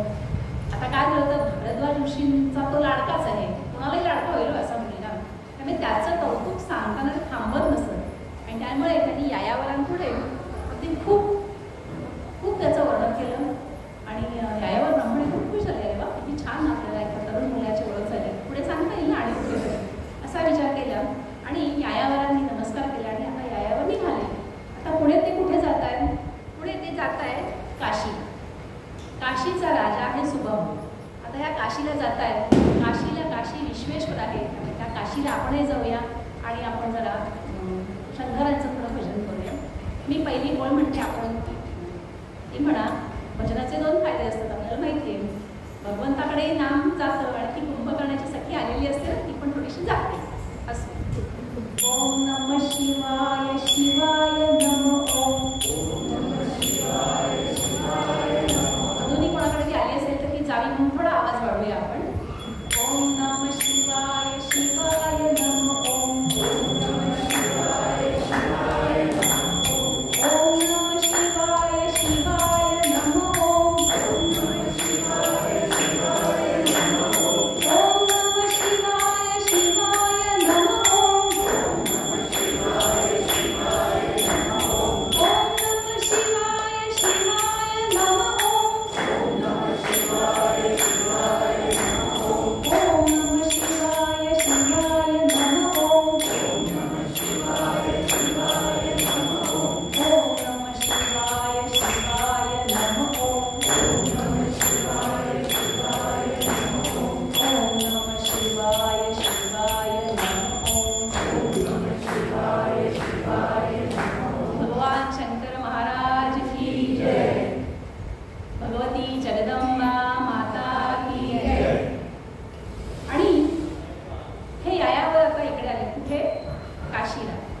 नाव सांगितलं राजाचं सुबाहू राजा. यतीवर आल्यानंतर त्यांची काय पाद्यपूजा वगैरे केली जाते, काय त्यांना फळं वगैरे अर्पण केली जातात. आणि सुबाहू विचारतो काय विशेष, आता नुकतेच आलेत ना तिकडून भारद्वाज मुनींच्या आश्रमात. आणि ते सांगतात राजा काय सांगू तुला, इतका देखणा चारित्र्य संपन्न तेजस्वी मुलगा आम्ही पाहिला. कोण, त्याचं नाव सुदर्शन. ही कथा सगळी कोण कोणाला सांगताय, उग्रश्रवा सांगताय शौनकादी ऋषींना. आणि मूळ पुराण जे आहे ते वेदव्यास सांगतायत जन्मेजयाला. वेदव्यास म्हणजे शुक महाराजांचे वडील. आणि जन्मेजय कोण, अर्जुनाचा पुत्र आहे अभिमन्यू. अभिमन्यू रथात मारला गेलेला आहे महाभारतात. त्याचा पुत्र आहे परीक्षिती, ज्याच्या जन्माच्याला अश्वत्थाम्याने ब्रह्मास्त्र सोडलेलं आहे. त्यातून तो वाचलेला आहे श्रीकृष्णाच्या कृपेने. आणि त्याचा मुलगा आहे जनमेजय. जनमेजय. या जन्मेजयाला वेदव्यास ही कथा सांगताय, म्हणजे कथेमध्ये उपकथा नव्हे बरं. वेदव्यास सांगतात ऐक जन्मेजया, असं ते सगळं वर्णन चाललेलं आहे. आणि हे वर्णन ज्यावेळेला चाललेलं आहे त्यावेळेला त्या राजा सुबाहूच्या बाजूला त्याची लग्नाच्या वयाला आलेली मुलगी, तिचं नाव आहे शशिकला, ती बसलेली. आणि ती हे सगळं वर्णन ऐकते. आणि ते वर्णन ऐकता ऐकता जसं रुक्मिणी तिच्या वडिलांच्या बाजूला बसलेली असते आणि त्या ब्राह्मणाने श्रीकृष्णांचं वर्णन केले त्यावेळेला रुक्मिणी म्हणजे थोडीशी अशी कलंडते. ती त्याच्यात अशी मग्न होते त्या विचारांमध्ये. तशीच ही शशिकला पण त्या विचारांमध्ये मग्न होते आणि अशी म्हणजे थोडीशी कलंडते. तिच्या दासी सख्या वगैरे तिला सावरतात आणि तिला बाहेर घेऊन जातात. का गं तू अशी कशी, असं काय झालं तुला. आणि ती सांगते हा जो आहे ना, हे जे वर्णन चाललंय ना, हे वर्णन ज्याचं आहे ना त्याला मी वरलंय.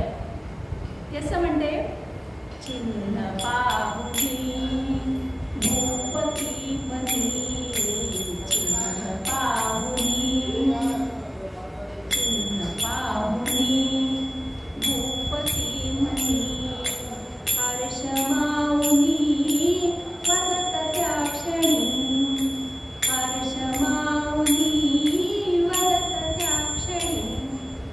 काय होतं, तिचं जे एकूण चिन्ह आहे ना राजाला कळतंय की फॉलनितलं थोडक्यात गडबड झालेली आहे. त्याचं असं खूप छान वर्णन केले कथाकारांनी की ती त्याच विचारात राहते. संध्याकाळी तिला अस्वस्थ वाटतं. तो न पाहिलेला सुदर्शन तिच्या डोळ्यासमोर येतो. तिने त्याला चित्तच देऊन टाकले. आणि ती मग तिला म्हणे तिचं मन रिझवायसाठी कारंजापाशी नेऊन बसवतात.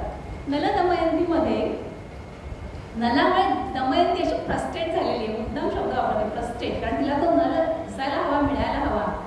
तर तेव्हा जसं केलं तसंच म्हणे यांनी केलं. तसं सुंदर कारंज होतं, लाईट सोडलेले असतील, तो काय राजाच होता. सुंदर रंग असतील आणि त्या छान आकृती असेल आणि तिथे छान पाणी पडतंय, शीतलता आहे, सुंदर बाग बगीचा आहे. तिथे म्हणे हिला नवीन बसवतात. तर तिचं न रंजे कारंजे असं म्हटले. त्या कारंजात तिचं मन रमत नाहीये. बघून फणी ती फार फडफडली. त्या कारंजाची फणी आहे ना तीच बघून ही फडफडली. आणि मुदीने मोदेना, मुदी म्हणजे अंगठी, तिला अंगठी दिली एक काहीतरी हिऱ्याची बिऱ्याची असं राजाची हिऱ्याची कष्टा की ती बघून तिला आनंद झाला. मुदीने मोदेना, कारण चित्तामध्ये हाच सुदर्शन वास करेल अशी तिची परिस्थिती झालेली आहे. एका घरी काय होतं, एक मुलगी आहे ना कॉलेजात जाणारी, घरी उशिरा वगैरे येते आणि आईच्या लक्षात येतं मुलगी उशिरा येते, स्वतःच्यामध्ये खोई हुई आहे, काहीतरी गडबड आहे. मी सांगते मिस्टरांना, हो आपली सखी आहे ना तिचं लक्षण काय मला खरं वाटत नाही आहे. उशिरा येते, उशिरा गेले कितीतरी दिवस तिने पॉकेट मनी नाही मागितलेला. नवरा म्हणतो, अगं हो का, काळजी करू नकोस, प्रेमात पडली असेल आणि मुलगा देशस्थ आहे, काळजी करू नकोस. तर हिचं लक्षण थोडंसं असंच आहे, प्रेमात पडलेली. आणि तिला सारखं म्हणाले, कोण असेल सुदर्शन, कसं असेल, माझ्याशी लग्न करेल का, मला मिळेल का, त्याच्यापर्यंत कसं पोचता येईल. इथे राजा सुबाहूला एक गंमत आणि आश्चर्य वाटतं. ते असं की काही दिवसांपूर्वी तो भारद्वाजांच्या आश्रमात गेलेला आहे आणि इथे त्या भारद्वाजांच्या आश्रमामध्ये त्यांनी हा सुबाहूला पाहिलेला आहे. सुदर्शनला पाहिलेलं आहे. आणि त्याच्या मनात तेव्हा आले की हा मुलगा किती तरणा बांड आहे, हा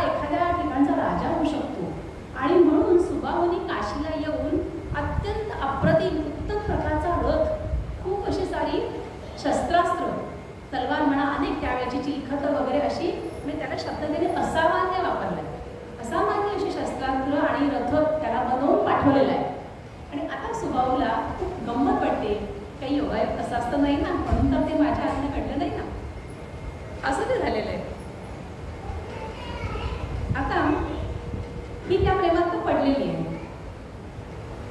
राणी सांगते सुबाहूला की हिचं लक्षण हे असं आहे तर आता तिचं आपण लग्न करूया. ठीक आहे, आता काही राजाचीच कन्या आहे आणि त्यावेळेला आपल्याला माहिती आहे लग्न करण्यासाठी 3 प्रकार वापरायचे. स्वयंवर असायचं, एक असायचं ते इच्छा स्वयंवर, म्हणजे सगळे राजे रजवाडे राजकुमार येतील आणि त्या मुलीला जी आवडेल त्याच्या गळ्यात ती माळ घालेल. दुसरं होतं पण स्वयंवर, म्हणजे होतं ना त्या पोपटाचा डोळा फोडायचा किंवा शिवधनुष्य रामचंद्र आणि सीताबाईंचं माहिती आहे की एखादा पण तो तुम्ही पार करा मग तुम्हाला आमची मुलगी दिली. आणि तिसरं होतं ते शौर्य स्वयंवर, म्हणजे प्रत्येक राजाने आपण काय काय काय पराक्रम केले, किती पैसे खाल्लेत म्हणे, ती कुठल्या स्विस बँकेत किती खाती आहे किंवा किती भूखंड लाटले. गंमत त्यांनी त्याचं कर्तृत्व जे आहे ते सांगायचं आणि त्याच्यावर आधारित मग ती मुलगी निर्णय घेईल, असं स्वयंवर करायची पद्धत होती. राजा राणी दोघांनाही पटतं आणि मग ती सगळी स्वयंवराची सगळी तयारी करतात. भराभरा सगळीकडे निरोप जातात की काय त्यांच्या पद्धतीप्रमाणे आणि तो दिवस येतो स्वयंवराचा. आणि अनेक ठिकाणाहून शेकडो राजे आलेले बघायला येतात, आधी मला जमतंय का किंवा इतरांना कोणाला जमतंय का किंवा एकूण दुसऱ्याला जोखणं जे असतं ना त्यासाठी पण राजे लोक एकत्र यायचे. कळतं ना कोणाची ताकद किती, आता जो मस्त शामियाना आहे आणि वर्णनात जात नाही मी, तर असे शेकडो राजे आलेले आहेत. आणि आता एक दिवस ठरतो, त्या दिवशी ही जी मुलगी आहे स्वयंवर म्हणजे स्वतःचं वर निवडायचं. जसं स्वयंपाक म्हणजे स्वतः केलेला पाक, झोमॅटोवरून आपण मागवतो तो स्वयंपाक नाही, तो दुसरा पाक. तर हे स्वयंवर जे याच्यासाठी ती तयारी तिची करतात. आणि राजा तिला सांगतो शशिकला आता तुला यायचंय. शशिकला म्हणजे मी येणार नाही. अगं हा एवढा घाट मांडला, एवढे राजे रजवाडे आले की ती एवढे पैसे खर्च केले म्हणत नाही, कारण तो राजा आहे ना, मी एवढी तयारी केली आहे तू येणार नाहीच कशी, माझं नाक कापलं जाईल ना, हे लोक काय म्हणतील, आम्हाला तुम्ही फसवलं आणि आम्ही सगळं टाकून इथे आलो. शशिकला म्हणते बाबा मी तुम्हाला मागेच म्हणते की मी मनाने वरलंय. कोणाला? सुदर्शनला. मग एकाला मी मनाने वरलं असताना मी असं इतर पुरुषांच्या पुढे जाणं योग्य आहे का, ती मुलगी विचारते. राजा म्हणतो अगं बरोबर आहे, पण त्या सुदर्शनाने तुला पसंत करायला हवे पहिली गोष्ट. आणि ह्या राजे राजवाड्यांसमोर तू निदान एक राऊंड मारायच्या कशी एक फेरी ते मारणार आणि पण पसंत नाही म्हणून सांग. बरं 2 दिवस झाले की नाहीच म्हणते. शेवटी म्हणे तिथे मनोरंजनाचे कार्यक्रम ठेवले, कारण अजून एक दिवस जायचं आहे ना, हवा येऊ द्या, हास्य जत्रा असे कार्यक्रम ठेवले म्हणे, लोकांचा वेळ जायला पाहिजे ना. शेवटी आता राजा स्वभाव म्हणतो की आता तुला निर्णय घ्यायला लागेल काहीतरी, त्यांचं कठीण होईल. आणि आता ह्या सगळ्यांमध्ये आमंत्रित लोकांमध्ये सुदर्शनही येऊन पोहोचलाय. सुदर्शनाला तिथे पाहिल्यानंतर तिथे कुठला राजा आलेला आहे? मनोरमेचे वडील जे आहेत, मनोरमेच नाही, तो जो युधाजित जो आहे, ज्याला शत्रुजिताला जागेवर बसवायचं होतं, म्हणजे कोणाचे लीलावतीचे वडील तेही आलेले. ते सुदर्शनला पण म्हणतात तू इथे कसा, तू राजा नाही आहेस, तुझ्याकडे सेनापती नाही आहे, तुझ्याकडे सैन्य नाही, तू इथे येऊच कसा शकतो. तरी त्याच्याशी आर्ग्युमेंट करायला सुरुवात केली तिथे त्यावर सभेमध्ये. त्याला केरळ नरेश उभा राहिला आणि म्हणाला की हा जो प्रश्न आहे हा सुबाहूचा आहे ना, आपण याच्यात कशाला पडायचं, तर तू नको बस, तू याच्यात पडू नकोस.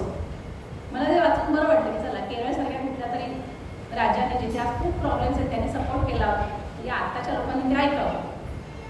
सुदर्शन अत्यंत संयमी मुलगा, तो म्हणाला राजेसाहेब तुम्ही गेली 15 वर्ष मला मारायसाठी वाट बघता हे मला माहिती आहे, पण मी इथे आलो आहे ना, हे लग्न किंवा हे जे आहे हे बघायसाठी म्हणून आलेलं आहे.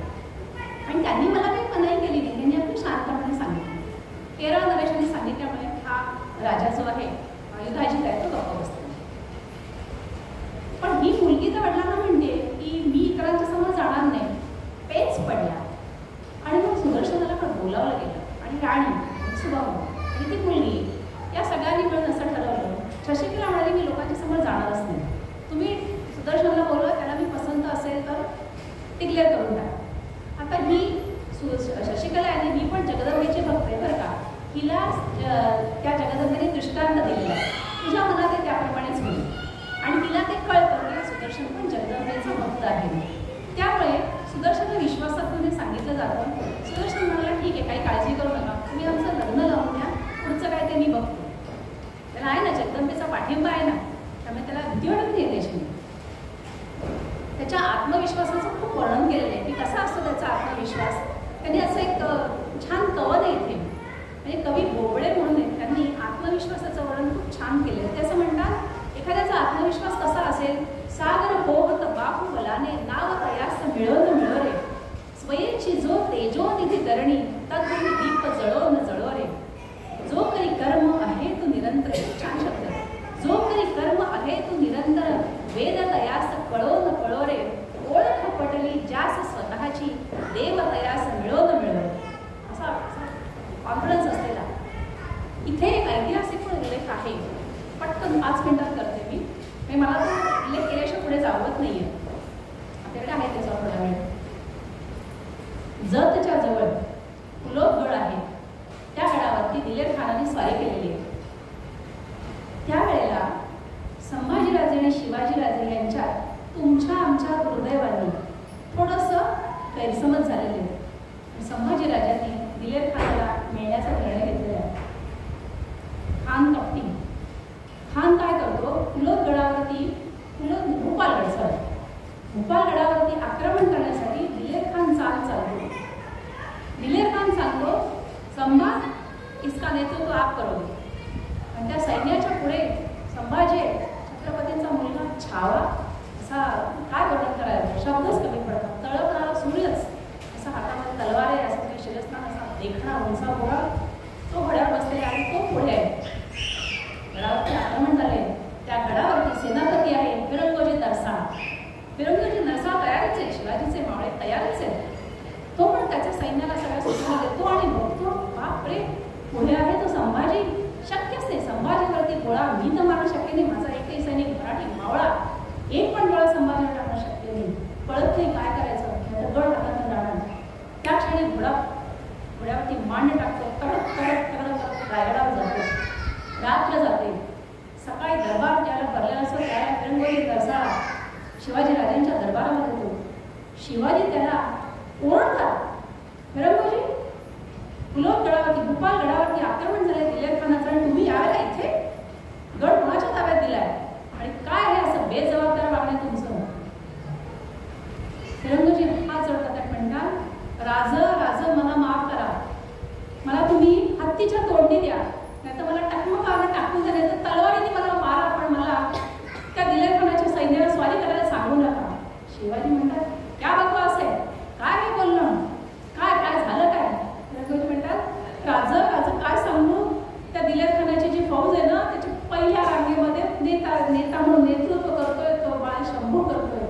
शिवाजी राजा एका क्षणात सांगतो, कोणीही असता, संभाजी असला तरी सुद्धा पहिला गोळा त्याला मारा. स्वराज्याच्या विरुद्ध जो जाईल ना त्याला पहिला गोळा मारायचा, बोलायचंच नाही, विचारायचंच नाही, आत्ताच्या आत्ता परत जा. फिरंगोजी तसाच्या तसा मागे येतो, पण संभाजीवरती कोणी गोळे टाकले नाही आणि त्यामुळे तो वर पडला. दिलेर खानाने तो गोळ हातात घेतला. वर्णन असं आहे की अशी छावणी आहे, त्या छावणीच्या भोवती असे हत्ती आहेत, असे घोडे आहेत आणि संभाजी आता दिलेर खानाच्या छावणीत आहे ना, संभाजी त्याच्याबरोबर येसू आहे. वर्णन असं आहे की त्या संभाजीच्या छावणीच्या बाहेर एक अशी धष्टपुष्ट गाय तिच्या शिंगाला सगळी रंगीत कापड लावून तिला सजवलंय, तिला कापलं जाणार आहे. 2 हशम, दिलेर खानाचे 2 हशम पुढे आहेत. मागे त्यांचा मौलवी त्यांचं काय ते म्हणतोय पैगंबराचं, आणि त्या गायीची वरात काढली जाते आणि सांगितलं जातंय आता या गायीला मारा आणि त्याचे तुकडे तुकडे करून सगळ्यांना खायला घाला, म्हणजे सगळी माणसं आता मुसलमान होणार. त्यांचा तो एककलमी झेंडा, एककलमी कार्यक्रम आहे. आणि काय बाहेर आवाज आला म्हणून येसू बाहेर येते आणि येसूला पाहिल्यानंतर ती जी गाय असेल ती पटकन धावत येते. पुढे काय घालाई होतं त्यांना अशी घिसडा म्हणून धावत येते आणि येसू कशी येते त्या प्राण्याला कळतं ना मला वाचवणारं कोण आहे. आणि येसूच्या खांद्यावरती ते असं तिचं ते लांबड करून ते असं ठेवते, जशी काही तुम्हाला वाचव ग असं म्हणते.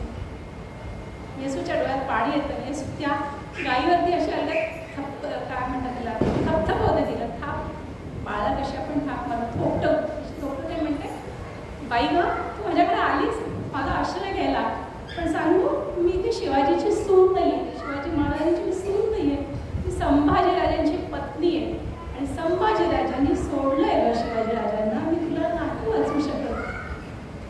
संभाजीला तर आपले उरले नाही आहेत, हिंदूंचे उरले नाही आहेत, त्यांना तुझ्याबद्दल कशासाठी प्रेम वाटेल. मला तू कापलीच जाणार आहेस आणि माझ्या डोळ्यासमोर कापली जाणार. ते संभाजीराजे होते त्या एकाच शब्द येसूचे आणि म्हणतात, येसू गुळवेलीच्या चिकाप्रमाणे कडू शब्दांच्या उलट्या करू नका. मला काय म्हणायचं आहे, येशू म्हणते राजे एवढं कळले की तुम्ही नक्कीच हुशार आहात. संतापलेला संभाजी बायकोचं बोलणं जिव्हारी लागतंय, त्यासाठीच ती बोलली आहे. काय संभाजी आता हिंदूंचे नाही राहिले, त्यांना गायींबद्दल प्रेम नाही उरलेलं. अशी तलवार उपसून शिवाजी बाहेर येतात. कोण नराधम मारतोय गाईला, बघूच देत. दिलेर खान थोड्याच अंतरावर असतो. दिलेर खान म्हणतो संभाजी राजे अभी मैं बताऊंगा आपको, तो आपको अभी के अभी औरंगजेब बादशाह के सामने खड़ा करूंगा. आप अभी हमारे मुल्क में हो और हमारे साथ हो. दिलेर खान म्हणाला ठीक आहे, मी शिवाजी राजांपासून वेगळा झालो याचा अर्थ असा नाही की मी माझा हिंदूंचा अभिमान सोडलेला आहे, शक्यच नाही ते. आणि सगळीकडे आजूबाजूला ती घोडेस्वार आहेत, हत्ती आहेत, सगळी माणसं आहेत, सगळे बघतायत. अत्यंत तणावाचा प्रसंग निर्माण झालेला आहे. आणि हे काय ते संभाजीला आपल्या वडिलांबद्दल, आपल्या राज्याबद्दल असं एक प्रेम असं उफाळ देतं. कदाचित क्षणभर त्यांना वाटत असेल की मी चुकून आलो दिलेर खानाकडे, आता यातनं निसटायचं कसं. ही दिलेर खानाची अशी फौज आहे, जरा जरी प्रयत्न केला तर कापून काढतील. पण काय परत जगदंबेची कृपा. आणि ती तलवार उचलून संभाजी म्हणतो येसू घोडी काढ. येसू म्हणाले कधीच घोडी काढली आहे. 2 घोडे भरकन 2 देखणे घोडे पुढे येतात. एकावरती संभाजी बसतात, एकावरती येसू बसते. कुणाची हिंमत नाही पुढे यायची. ती गाय त्यांना सोडून, त्या गायला ते सोडून देतात. ती गाय लांब पळपळ निघून जाते. आणि त्या सगळ्या 40,000 सैनिक आहेत दिलेर खानाचे, त्या सगळ्यांमधनं हे घोडे जातात. 40,000 गोट त्या गोटामधून जाणं, 40,000 गोट त्या गोटामधून जाणं, हे कर्म नव्हे सामान्य तळहातावर शिरदेत घेणं, ही गोष्ट नव्हे सामान्य तळहातावर शिर घेणं. आणि असा तो तेजस्वी सूर्य संभाजी तिथून टाक टाक टाक टाक करत येसूला घेऊन निघून जातो. दिलेर खान आहे त्याची माणसं बघत बसतात. त्यांना सुचत नाही काय करावं, त्यांना त्याला मारावंसही सुचत नाही. हे काय घडलं, जगदंबेची कृपा होती. जगदंबेची कृपा होती, जगदंबेचा आशीर्वाद होता.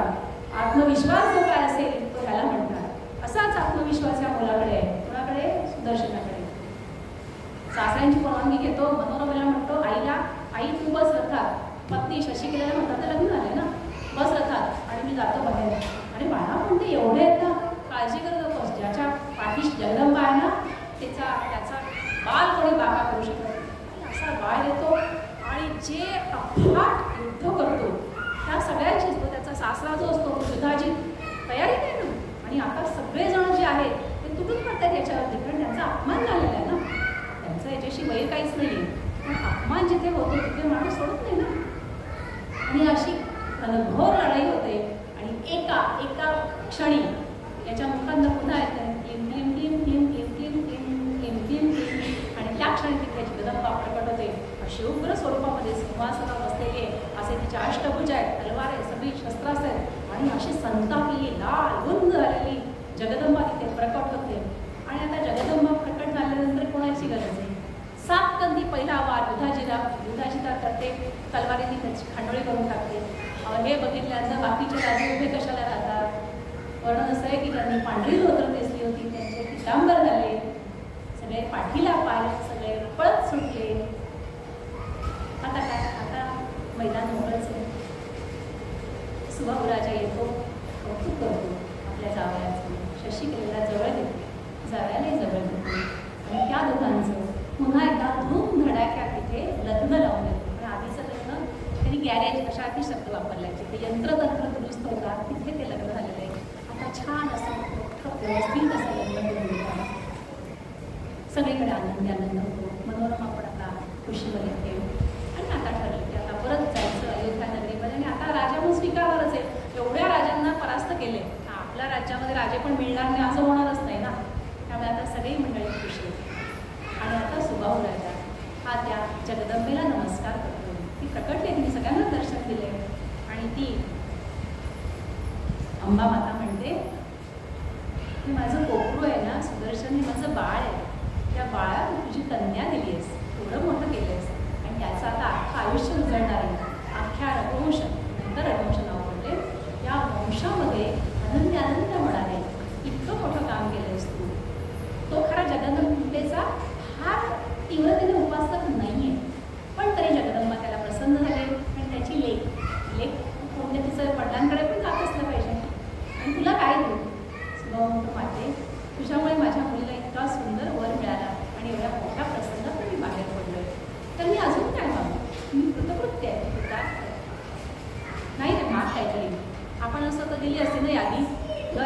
गाडी पाहिजे, बंगला पाहिजे, फ्लॅट पाहिजे आणि काय काय शेवटी मी एक टाकलं असतं आणि काय नंतर आठवलं ते पण मागीन असं माहीत नसते की नाही. पण तो स्वभाव होता. त्यांनी सांगितलं मग एक विनंती करू, मी काशीचा राजा आहे, काशीमध्ये काशी विश्वेश्वर तर आहेतच, पण इथे शक्तीची कमतरता आहे असं मला वाटतं. शिव आहे, शक्ती नाही. तर हे माते तू इथे निवास करशील का? जगदंबा म्हणली का नाही, जिथे माझे विश्वेश्वर आहेत तिथे मी अगदी नक्कीच आनंदाने इथे राहायला येईन. आणि मग तिने इथे विश्वेश्वरीचं देऊळ रूप धारण केले आणि त्या विश्वेश्वरीचं मंदिर काशीमध्ये आहे, ते आजही आहे. आणि असं म्हणतात हे जे शिवाचं सामर्थ्य आहे त्या सामर्थ्याला सतत उजाळा देणारे, शिव कमी नाहीच पण शिवामध्ये शक्ती येते ती या शक्तीमुळे. तर ते काम ही त्यांनी विश्वेश्वरीचं नाव दिलं आहे. आणि अशी विश्वेश्वरी जी आहे ती तिथे मंदिरामध्ये स्थापित झालेली आहे आणि ती आपल्या सगळ्यांना आशीर्वाद देते. अशा रीतीने ही कहाणी संपली. हे सगळं का घडलं? कारण क्लीम क्लीम क्लीम क्लीम क्लीम. कथाकार असं म्हणतात की प्रत्येक अक्षर हे बीज आहे. म्हणजे आपण मम मम मम म्हटलं, पप पप म्हटलं, ठठ म्हटलं तर ही पण बीज आहे. ठमठम ठमठम ठम हे मारुतीचं बीज आहे. अशी अनेक देवांची अनेक देवतांची बीज आहेत. या बीजमंत्राने जर भगवंतेचं स्तवन केलं, स्तुती केली आणि मनापासून तिची पूजा अर्चा केली तर ती भगवती, ती जगदंबा आपल्यावरती प्रसन्न झाल्याशिवाय राहणार नाही. श्रोतेहो, इथेच मी माझ्या वाणीला विराम देते. पण शेवट करताना आपण एक छान भजन म्हणूया, म्हणजे त्या देवीलाही बरं वाटेल. 8 दिवसात तुम्ही सेवा केलीच असेल, मीही केली, पण आपली एकत्र सेवा एका स्तोत्र म्हणण्यापेक्षा भजनाने करूया. आपण छान मोठ्या आवाजामध्ये भजन म्हणूया. आता मोठ्या आवाजाने म्हणायला हरकत नाही, का आता संपलेलं आहे. तर आता थोडंसं जोरात येते. शब्द आहे का? दुर्गा दुर्गती नाशिनी